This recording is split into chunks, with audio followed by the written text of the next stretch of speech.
Фонд «Амадеус» совместно с Первым каналом приступили к съемкам многосерийного фильма «10 историй о любви и смерти». Кинокартина расскажет о событиях, происходящих на Донбассе с 2014 года по сегодняшний день. Съемки 10 отдельных новелл проходили в ЛНР, ДНР, Москве и в Абхазии.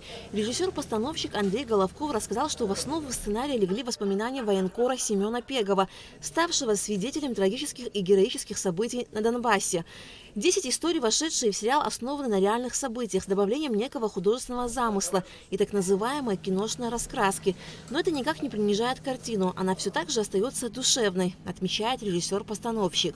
Каждая история достаточно трепетная, очень близкая для меня, очень важная для меня и давалась таким очень большим трудом в плане какого-то переосмысления. Эта идея Семен Пегов. Практически со всеми, о ком он писал эти истории, совсем очень близко знаком, близко дружил.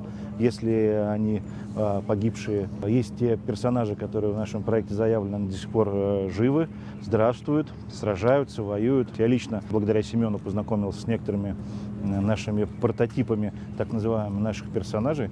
И для этого, соответственно, мне пришлось съездить туда, познакомиться, пообщаться, что стало очень полезной вещью, потому что я хотя бы понял реальную мотивацию тех или иных людей, персонажей, которые выполняли данные функции на СВО. Сериал «10 историй о любви и смерти» – это не история войны, а рассказ о людях, оказавшихся в ее эпицентре – военных, добровольцах, мирных жителях, чьи жизни переплелись под обстрелами, а близость смерти обострила чувства и решения. Сериал состоит из 10 отдельных новелл, каждая из которых рассказывает уникальную историю любви, потерь и мужества. Архан Абулов в сериале играет роль чеченца Шамиля.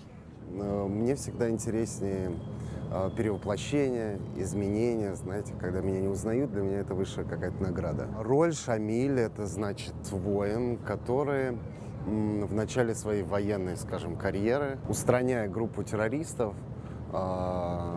убил своего соседа, мальчика Саида, которого он знал с детства, из-за чего его отец, собственно, сосед Шамиля Муса, объявил ему кровную месть. И как эта кровная месть реализуется, как она проходит сквозь время, как она находит героя Шамиля на войне, на фронте, уже следующей войне, которая непосредственно сейчас идет. В Абхазии съемки проходили около недели в Парчале, Кутоле, Ишере и в Агудзырском военном госпитале. Снимались эпизоды про Колумбию, Осетию, Чечню и Дагестан. В них были задействованы широкий актерский состав, в том числе и актеры местных театров. В каждой серии рассказывается о новой истории, и ни один персонаж не повторяется. Оператор-постановщик сериала «10 историй о любви и смерти» Денис Саидов отмечает, что уникальная природа Абхазии отлично подошла для съемок. У нас одна из историй подразумевала джунгли. А это, как мы все знаем, особенно наши зрители, что это бамбук. И вот это вот вся история. И наши продюсера, я так понимаю, что у них есть свои здесь какие-то договоренности, и спасибо им за это.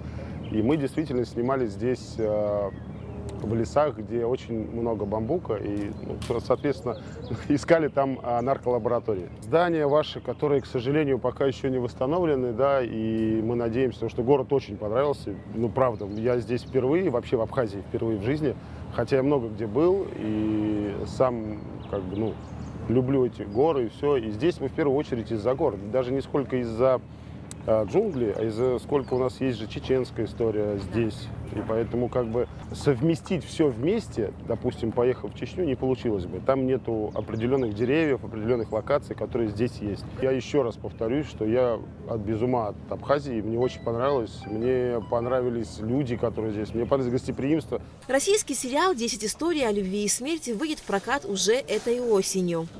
Алика Трапшильдар Дамиров, Абхазское телевидение.